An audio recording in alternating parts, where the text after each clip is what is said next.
कहानी शुरू होती है लैंडन और लिव से, जो कॉलेज में प्यार में पड़ गए थे और शादी कर ली। लैंडन इमर्सन विस्टा हॉस्पिटल में डॉक्टर बन गया और लिव टॉप इंटीरियर डिजाइनर्स में से एक। लेकिन 2018 तक आते आते लिव के पास ज्यादा क्लाइंट नहीं थे और वो प्रेग्नेंट होने में भी स्ट्रगल कर रही थी। एक टीवी इंटरव्यू में doctor Landon Richards black women's health care के लिए बोलता है और कहता है कि ये उसके लिए इसलिए इम्पोर्टेंट है क्योंकि लिव उसकी जिंदगी का पहला और आखिरी प्यार है। 10 साल तक कोशिश करने के बाद भी दोनों चाइल्डलेस थे। एक दिन जब लैंडन काम पर चला जाता है, लिव उनके कभी पहने गए न्यूबॉर्न कपड़ों की फोटो पोस्ट करती है ताकि उन्हें फार्मर्स मार्केट में बेच सके।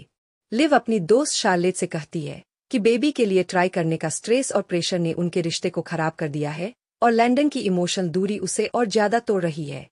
शार्लेट के जाने के बाद लिव की मुलाकात रिलेशनशिप साइकोलॉजिस्ट एलेक्सिस से होती है, जो कहती है कि उसने उनकी बातें सुन ली थीं और हाँ, वो विग और बैंक्स बिल्कुल काम नहीं कर रहे थे।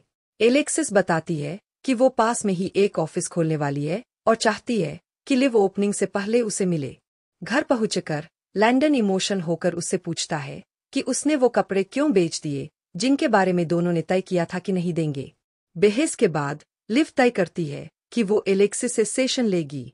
पहले सेशन में लिव बताती है कि वो खोई हुई महसूस कर रही है, शादी बिगड़ रही है, बेबी के लिए स्ट्रगल कर रही है और उसका करियर खत्म सा हो गया है, जबकि लैंडन का करियर उफान पर है।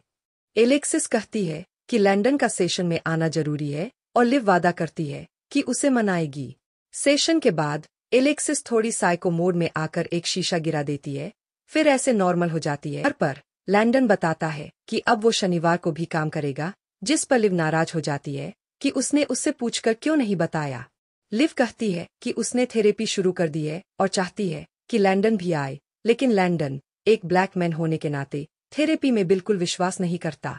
अगले दिन उसका भाई जासी आता है, जो असल में अच्छा भाई है, रॉय इन ब्यूटी एंड ब्लैक जैसा नहीं। वो लिव को हिम्मत देता है और कहता है कि उसका थेरेपिस्ट भी काफी फाइनेंस हेल है। दूसरे सेशन में लिव बताती है कि लैंडन उससे बचने के लिए शनिवार को काम करता है, थेरेपी से इनकार करता है और तब तक उसे छूना भी नहीं चाहता जब तक वो बेबी बनाने का प्लान हो। एलेक्सिस कहती है कि शायद लैंडन खुद को धोखेबाज महसूस करता है, एक ऑब्गिन होते हुए भी बेबी न कर पाने के कारण। फिर वो लिव को अजीब सी सलाह देती है कि एक बड़ा झगड़ा करो ताकि लैंडन को लगे कि थेरेपी ही शादी बचाने का तरीका है। उसी रात लैंडन एक डरावने सपने से उठता है जिसमें एक औरत बंदूक लिए खड़ी है। लिव पूछती है तोरा कौन है, क्योंकि वो सपना में उसका नाम चिल्ला रहा था। लैंडन कहता है कि वो एक पेशेंट थी जो लगभग मर गई थी, शायद उसके सबकॉन्शियस में अटकी हुई है। लिव इसे एलेक्सिस की सलाह के मुताबिक झगड़े का मौका बना लेती है और दोनों में जोरदार बहस होती है। पड़ोसी पुलिस बुला लेते हैं, जो आकर चेक करके चले जाते हैं और लिव देखती है कि एलेक्सिस पास में ही खड़ी है, बहुत ही सस्पिशियस। अगले दिन एलेक्सिस लैंडन की क्लिनिक में पेशेंट बनकर आती है और पाप स्मीयर के दौरान फ्लर्ट करती है, यहाँ तक कि अजीब सी आवाजें निकालकर लैंडन को अनकंफर्टेबल कर देती है। वो कहती है कि लैंडन की वाइफ किस्मत वाली है क्योंकि वो जानता है कि फिस्ट कैसे इस्तेमाल करना है। बाद में थेरेपी में लिव बताती है कि एलेक्सिस की सलाह काम कर गई और लैंडन आने का वादा कर चुका है। लिव यह भी कहती है कि उसने एलेक्सिस को पास में जॉगिंग करते देखा था और एलेक्सिस कहती है कि वो हर शुक्रवार को वहां दौड़ती है।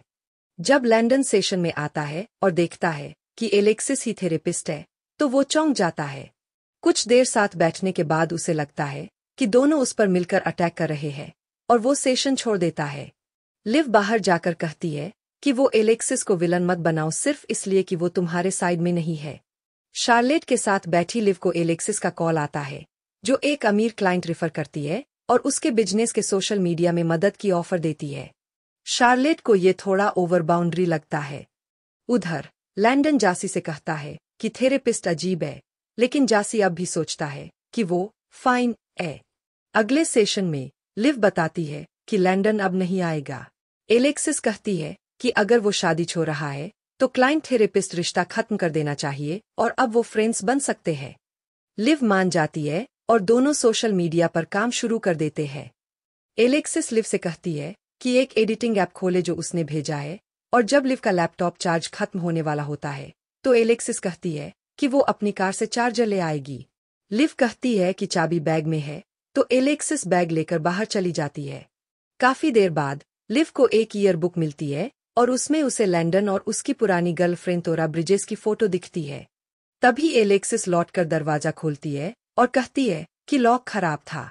जब लिव पूछती है कि इतनी देर क्यों लगी, तो वो कहती है कि उसके 16 साल के बेटे के स्कूल से कॉल आ गया था। बहुत ही खराब झूठ बोलती है। रात को लैंडन घर आता है और देखता है कि उनका क्रिब टूटा पड़ा है। वो सोचता है कि लिव ने गुस्से में तोड़ा है, लेकिन लिव मना कर देती है। झगड़े में लिव कहती है कि वो अपना बिजनेस फिर से शुरू कर रही है और डिमांड करती है कि लैंडन बताए कि तोरा कौन है। उन्हें पता ही नहीं था कि उनके बेडरूम में एक कैमरा लगा हुआ है। उधर एलेक्सिस अपने घर में बैठी उनकी लड़ाई लाइव देख रही थी। उसका कमरा लैंडन और लिव की फोटो से भरा पड़ा है, यहाँ तक कि उसकी पीठ पर लैंडन का टैटू भी बना है। एलेक्सिस वीडियो पीछे करती है और देखती है कि वो खुद बेडरूम में कैमरा लगा रही है। फिर देखती है कि वो लैंजरी पहनकर उन्हीं के बेड पर बैठी खुद को टच कर रही है। ये लड़की तो पूरी गंदी निकली। अगले दिन लिव के क्लाइंट ने कॉन्ट्रैक्ट कैंसिल कर दिया क्योंकि उसे किसी पुराने क्लाइंट का कॉल आया था जिसने कहा कि लिव प्रोफेशनल नहीं है। Caller ID Emerson Vista hospital. Phone रखने से पहले वो लिव को सलाह देता है कि वो ध्यान रखे कि सोशल मीडिया पर क्या पोस्ट करती है। लिव अपने सोशल मीडिया पर जाती है और दंग रह जाती है। वहां उसकी ऐसी फोटोज पड़ी है जो उसने कभी अपलोड ही नहीं की। जब लैंडन डिनर के बारे में पूछने के लिए कॉल करता है तो लिव रोते हुए उस पर आरोप लगाती है कि उसने उसकी करियर बर्बाद करने की कोशिश की है। लैंडन मना करता है। बाद में लिव को नर्सरी में एक ईयरिंग मिलती है। अगले दिन वो चार्लोट को बताती है कि उसे लगता है एलेक्सिस ही टूटे हुए क्रिब, ईयरिंग और पुलिस वेलनेस चेक के पीछे है। वो ये भी कहती है कि उसने एलेक्सिस के ऑफिस में लैंडन का हाई स्कूल ईयरबुक देखा था जिसमें टोरा नाम की लड़की की फोटो थी, वही नाम जो लैंडन नींद में चिल्लाता था और कहता था कि वो उसकी पेशेंट थी। अब लिव को सब कनेक्ट होने लगता है। उस रात लिव और लैंडन सुलह कर लेते हैं और तय करते हैं कि एलेक्सिस उन दोनों को अलग करने की कोशिश कर रही है। लैंडन ये भी बताता है कि एलेक्सिस ने उसके क्लिनिक में अजीब आवाजें निकाली थीं। दोनों सोचते हैं कि सीधे एलेक्सिस का सामना करना खतरनाक हो सकता है, तो वो जी का इस्तेमाल करके उससे इंफो निकलवाने का प्लान बनाते हैं। लैंडन लिव का चेकअप करता है, जिसे देखकर कैमरे के जरिए एलेक्सिस जल जाती है। अगले दिन लिव जी को एलेक्सिस से मिलवाती है। दोनों डेट पर जाते हैं। उसके खरबूजे जी की बाइसेप से भी बड़े निकलते हैं और रात 2 बजे उसके घर पर दोनों सोने नहीं बल्कि कुछ और ही कर रहे होते हैं। इसी बीच जेस लिव को टेक्स्ट करता है कि वो एलेक्सिस के साथ है। जब वो उसके घर में घूमता है तो एक कमरा मिलता है जो लैंडन, लिव और उसी की फोटो से भरा है। लेकिन इससे पहले कि वो लिव को बता पाए, एलेक्सिस उसे चाकू मार देती है। अगले दिन जब लिव और लैंडन को जेस से कोई खबर नहीं मिलती तो लिव पुलिस में रिपोर्ट करती है, लेकिन पुलिस इसे सीरियस नहीं लेती क्योंकि जेस आर्मी में है और एलेक्सिस काफी पॉपुलर है। पुलिस को लगता है कि दोनों बस बिजी है। लिव उस स्कूल में कॉल करती है जहां से एलेक्सिस ने ग्रेजुएशन किया था, लेकिन वहां रजिस्ट्रार कहता है कि इस नाम की कोई स्टूडेंट नहीं है। चार्लोट सुझाव देती है कि एलेक्सिस का डीएनए लिया जाए। लिव एलेक्सिस का पीछा करती है और उसके घर का पता और डोर लॉक कोड पता लगा लेती है। वो घर में घुसती है, लेकिन डीएनए वाला कोई सामान नहीं मिलता और वो लगभग पकड़ी जाती है। फिर लिव एलेक्सिस के साथ डिनर पर मिलती है और चालाकी से उसका स्ट्रॉ ले लेती है। जब लिव जेस के बारे में पूछती है तो एलेक्सिस कहती है कि उसने उसे नहीं देखा, लेकिन एलेक्सिस ने लिव का फोन चुपके से चुरा लिया होता है और उस पर चार्लोट का मैसेज देख लेती है जिसमें स्ट्रॉ लाने के लिए कहा गया था। लिव को बाद में एहसास होता है कि उसका फोन गायब है और चार्लोट कहती है कि हो सकता है वो एलेक्सिस के पास हो। उधर एलेक्सिस लैंडन के घर फोन लौटाने आती है और अंदर आने की इजाजत लेती है। फिर कहती है कि वो लिव से बेहतर है और कोट के अंदर के खरबूजे दिखा देती है। जब वो लैंडन को किस करने वाली होती है, लैंडन को उसका टैटू दिखता है और समझ आता है कि वो टोरा है। एलेक्सिस बताती है कि उसने फुल फेस रिकंस्ट्रक्टिव सर्जरी करवाई थी क्योंकि लैंडन ने उसे छत से फेंका था। लैंडन कहता है कि वो खुद गिरी थी। एलेक्सिस कहती है कि उसने आगे बढ़ने की कोशिश की थी, लेकिन ट्रिगर तब हुआ जब लैंडन ने इंटरव्यू में कहा कि लिव उसकी जिंदगी की इकलौती मोहब्बत है। वो बताती है कि उनका बेटा जिंदा है, 16 साल का है और बिल्कुल लैंडन जैसा दिखता है। जब वो लैंडन से कहती है कि लिव और उनके बेटे में से एक को चुने, लैंडन लिव को चुनता है, तो एलेक्सिस उसे थप्पड़ मार देती है। चार्लोट डीएनए मैच करके कंफर्म करती है कि एलेक्सिस ही टोरा है। इंटरनेट पर उनकी सगाई का आर्टिकल भी मिल जाता है। लिव घर लौटती है और लैंडन को बेहोश पाती है। उधर एलेक्सिस चार्लोट को नुकसान पहुंचाने की कोशिश करती है, लेकिन चार्लोट चालाकी से उसे मात दे देती है।